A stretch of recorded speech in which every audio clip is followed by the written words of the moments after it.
Hey, good afternoon, folks. This is Clay with Clay's AC and Auto Repair and Clay Motion here in Grand Rapids, Michigan, and this is the Clay Way. If you find this video to be helpful, please consider subscribing, clicking the notification, sharing my videos, giving me the big old thumbs up, sending me your nice comments. If you want to reach out to me on Clay's AC and Auto Repair on the Facebook Messenger, you're more than welcome to do that.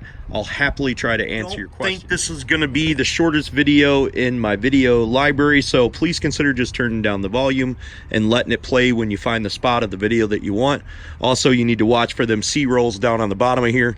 Sometimes I put some humorous stuff in there, but they're all useless facts. So we're going to start by removing this screw here on the grill, and then another one on this side, and we'll see what happens. Make sure you remove the pocketed screws here and over there as well.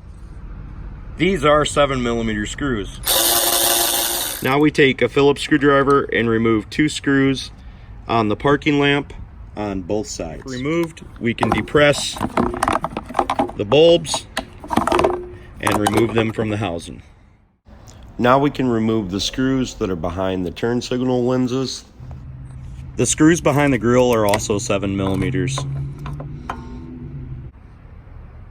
With the parking lights out and the screws removed, that allows us to easily remove our front grill fascia. But we're going to go ahead and remove these screws that hold our bottom sill plate on there. If your model is like mine, once you remove the 3 screws right there, we need to go back around underneath the wheel well. We've got a total of 3 screws behind the fascia here that need to be removed.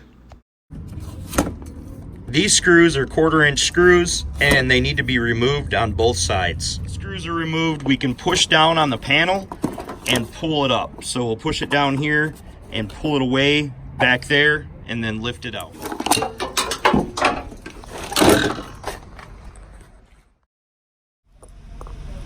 I recommend putting in all 3 screws once you take them out to avoid losing them.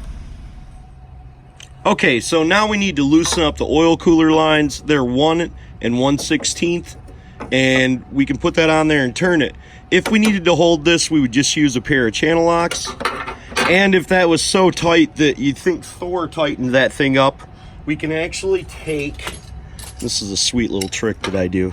We can actually take our air hammer and we could put it on there and it would loosen that puppy right up. That is an awesome trick. I do that on EGR tubes and stuff when they're real frozen. I'm gonna leave them lines in there for right now. Then we're gonna go jack up the vehicle. Make sure we put a jack stand underneath there, especially if you're thinking about holding your jack up. And we're gonna need a pick tool.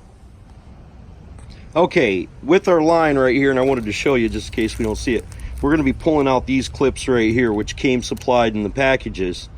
And you might not be able to see that, so I wanted you to know how we're gonna do that.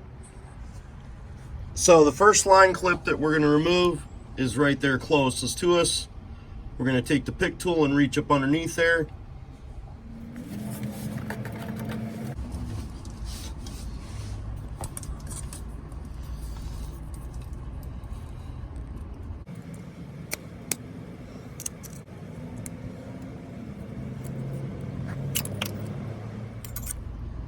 Now, when you go to pull this off, more than likely it's gonna leak all over you, and because you're right underneath it, it's gonna be a real pain in the butt.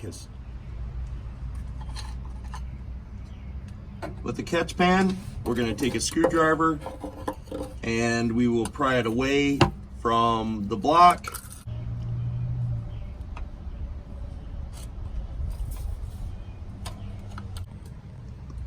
From inside the fender well, we've got a plastic block that holds our lines. We need to unclip that and pull the lines out of the holder.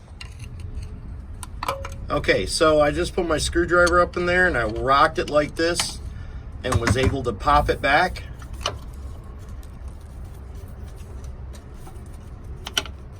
My exhaust in the way a little bit, but I'm quite certain as freely as it is with it out of the holder up front, should be able to pull it right out of there. That didn't have any oil come out, that surprised me. So we'll move that one up over around the transmission.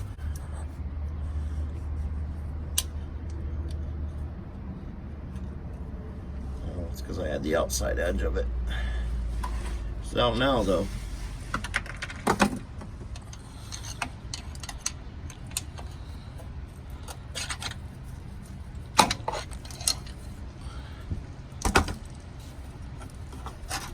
Stick that down inside my bucket and start to pull them out. So with our lines undone, we can just simply pull them out.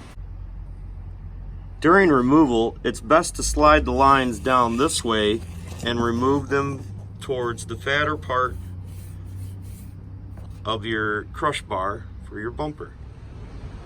Okay, because these aren't factory lines, they don't fit quite right, so I used a 10mm and I took out the 4 screws that held down the oil cooler, and I'm going to figure out a way to mount this or bend the lines. I was worried about bending the lines to the cooler because I might damage the lines and I don't want that issue. Just in case you're like me and you had already forgotten where the lines had went, they go this way. Luckily, I had no issue with getting these parts of the lines into the blocks. If they were bent the wrong way, that'd have been a serious problem. You need to make sure your E-clips are fully seated into the block properly. That one's sticking up. That is not the way that is supposed to be seated. It may need to be clocked differently. It does look like the clips are 2 different sizes. The one on the uppermost top line is bigger than the one on the lower line. I wasn't able to make video showing you how I installed these clips, but I wanted to give you an idea. So I took my pick tool and I put it in there, and when I stuck this side on, I pried on this side right here and then pushed it on with my fingers. I needed 2 hands to be able to do it, and I don't think you'd have been able to see even if I could have got the camera up in there, because my hands would have been in a way pushing the clip. But that gives you an idea. You just basically just hook the one side on there, pull the other side with the clip, and with your finger like this, push the clip as it goes on there. Now, I didn't apply a lot of pressure. I wasn't necessarily holding the clip up in there because I didn't want the clip to get stuck down inside the ridges when I was putting it on the clock. But it worked out pretty easy and I got it on there fairly simple. Okay, in case you folks forgot what that looked like when that is seated down all the way, there you go. Very important that them are seated all the way. Because I don't want to take the risk of bending these lines or any of that stuff, I'm actually going to zip tie it to the framework back here. And I'm going to do that. These zip ties will go inside this thing on an angle. Now, I could have put another oil cooler in here, but this is pretty heavy duty oil cooler. So I doubt anything I'd buy aftermarket would be as good as this. Normally with aftermarket oil coolers, they are zip tied just like this. Little hats that go over them. So zip ties are perfectly appropriate. Make sure you put some rubber backing behind there so you're not banging up against the bracket. But this should be a very, very good way to mount this down and still avoid it vibrating loose. Now we've got it mounted down there. Not my proudest moment. Could have made extensions for the brackets, so forth and so on. Could have bent the lines, but I'm kind of in a hurry to get this done, so I think this will work out perfectly. Now we need to start it up and make sure we don't have any leaks.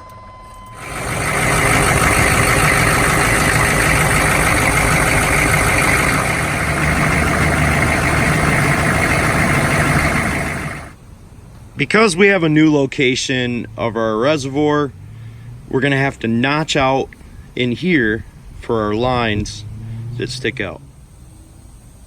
I did end up repositioning my zip ties, but I just cut these back and then I popped that up and it broke right off. I don't think you'll be able to see that underneath the grill. Now I'm gonna test fit my grill before I put all my screws back in again. Looks like my grill's gonna fit just fine. I haven't put any screws in there, but it doesn't seem to be binding up against the cooler. So hopefully this video was helpful for you guys. If you will, please consider subscribing, clicking the notification, sharing the videos, giving me them big old thumbs up, and giving me them nice comments all the time. If you want to reach out to me, hit me up on Clay's AC and Auto Repair on the Facebook. I'll be happy to try to answer your automotive related needs. God bless. Remember, if anyone else can do it, you can do it too.